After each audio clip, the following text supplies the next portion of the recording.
Assalamualaikum sahabat kepoin Islam. Jika kita masih punya sifat kikir, maka simaklah kisah ini. Dahulu, ada satu negeri muslim yang sangat aman. Rakyatnya makmur dan sentosa. Hal ini karena negeri itu diperintah oleh seorang raja yang adil, bijak dan tidak korup. Raja ini selalu memperhatikan dan mementingkan kesejahteraan rakyatnya. Dia senantiasa bertanya kepada para menterinya mengenai keadaan rakyatnya dan selalu diterima laporan bahwa rakyatnya makmur, sehat dan aman. Suatu malam, sang raja ingin keliling negeri melihat langsung kondisi rakyatnya. Dengan ditemani beberapa orang menteri dan pembantunya, sang raja secara diam-diam pergi keliling negeri. Di suatu rumah, sang raja mendengar rintihan seorang pemuda yang kelaparan. Si ibu dengan suara lemah mengatakan kepada anaknya bahwa dia sudah tidak memiliki lagi persediaan makanan. Sang raja mendengar itu langsung bertanya kepada menterinya bagaimana hal ini bisa terjadi. Setelah tanya jawab dengan para menteri dan pembantunya, mereka sepakat untuk secara diam-diam membawa sang anak ke istana malam itu juga dan mengangkatnya menjadi raja selama sehari besok saja. Mereka menunggu hingga si anak tertidur. Setelah itu, secara diam-diam beberapa pembantu istana membawa si anak yang masih tertidur tanpa diketahui oleh si ibu maupun anak. Di istana, si anak ditidurkan dalam kamar tidur yang besar dan mewah. Pagi harinya, ketika terbangun dari tidurnya, si anak heran di manakah dia berada. Segera beberapa pembantu istana menjelaskan bahwa dia saat ini di istana kerajaan dan diangkat menjadi raja. Para pembantu istana sibuk melayaninya. Sementara itu, di tempat terpisah, si ibu kebingungan dan cemas karena dia mendapati anaknya hilang dari rumahnya. Dicarinya kemana-mana, tapi sang anak pujaan hati tetap tak ditemukannya. Siang harinya, sambil menangis dan bercucuran air mata, si ibu pergi ke istana raja untuk meminta bantuan mencari anaknya ke pelosok negeri. Di gerbang istana, si ibu tertahan oleh para penjaga istana dan tidak diizinkan untuk bertemu dengan raja. Namun demikian, seorang penjaga itu masuk ke dalam dan memberitahu kepada sang raja atau si pemuda yang baru diangkat jadi raja bahwa di luar istana ada seorang ibu tua lusuh dan kelaparan yang sedang mencari anaknya yang hilang. Sang raja kemudian memerintahkan untuk mensedekahkan 1 karung beras kepada ibu tua miskin tersebut. Malam harinya, sang raja tidur kembali ke kamarnya yang megah dan mewah. Tengah malam, sesuai dengan kesepakatan sebelumnya, sang raja yang asli dengan para pembantunya secara diam-diam kembali memindahkan pemuda yang sedang tidur lelap itu kembali ke rumah ibunya. Esok pagi, si ibu sangat gembira karena telah menemukan kembali anaknya yang hilang kemarin. Sebaliknya, si pemuda heran kenapa dia ada di sini kembali. Si ibu bercerita bahwa kemarin dia mencarinya ke sana kemari hingga pergi ke istana untuk minta bantuan.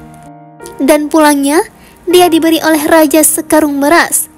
Si anak segera menyadari bahwa dia kemarin yang memberi sekarung beras itu. Kemudian bergegas dia pergi ke istana dan menghadap raja, minta diangkat kembali menjadi raja. Sang raja segera menolak dengan mengatakan bahwa waktu atau kesempatannya menjadi raja sudah habis. Si pemuda tetap memohon, bahkan kalau perlu diangkat menjadi raja setengah hari saja. Jika dia menjadi raja, dia ingin mengirim beras ke ibunya lebih banyak lagi, tidak hanya sekarung seperti kemarin. Sang raja tetap menolak permohonan pemuda itu. Sambil menghibah-hibah, pemuda itu minta hanya sejam saja, bahkan beberapa menit saja. Tetapi sang raja tetap menolak dengan alasan waktumu menjadi raja sudah habis. Dengan perasaan sangat menyesal dan menangis, si pemuda pulang kembali ke rumah gubuknya dan melihat hanya ada sekarung beras di rumahnya, yang sebentar lagi juga habis dimakan mereka berdua. Dia sangat menyesal mengapa waktu dia menjadi raja, dia tidak mengirim beras banyak-banyak ke ibunya. Kini kesempatan itu telah hilang dan tak akan kembali. Itulah kisah yang menganalogikan bagaimana nanti orang-orang kafir dan orang-orang berdosa lainnya menyesal di yaumil akhir. Mereka menghibah-hibah kepada Allah Subhanahu wa Ta'ala. Dapatkah kami dikembalikan atau ke dunia sehingga kami dapat beramal yang lain dari yang pernah kami amalkan? Quran Surah Al-A'raf ayat 53. Tetapi Allah tetap menolak dengan alasan waktumu telah habis. Para pendosa itu sangat menyesali hidupnya di dunia dulu. Kenapa dia sangat kikir dulu? Seandainya dia dermawan, maka tidak hanya sekarung beras yang dia kirim, tetapi mungkin berton-ton beras yang dia kirim. Karena kiriman beras itu bukan untuk orang lain, tetapi untuk dirinya sendiri. Allah Subhanahu wa Ta'ala mengatakan, "Ingatlah, kamu ini orang-orang yang diajak untuk menafkahkan atau hartamu pada jalan Allah. Maka di antara kamu ada orang yang kikir. Dan siapa yang kikir? Sesungguhnya dia hanyalah kikir terhadap dirinya sendiri." Quran Surah Muhammad ayat 38. Beras itulah pahala.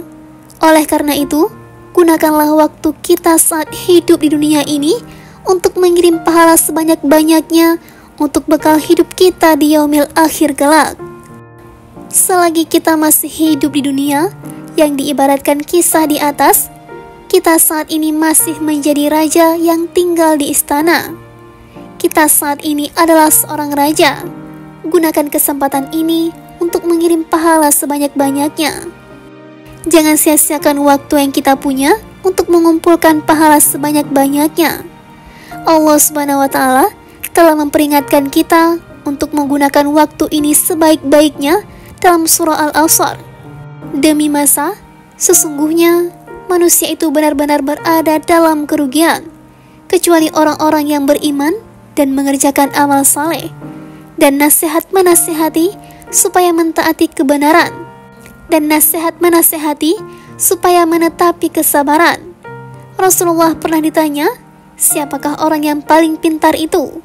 Beliau menjawab bahwa orang yang paling pintar adalah orang yang banyak mengingat kematian, dan dia mempersiapkan kematiannya itu dengan sebaik-baiknya.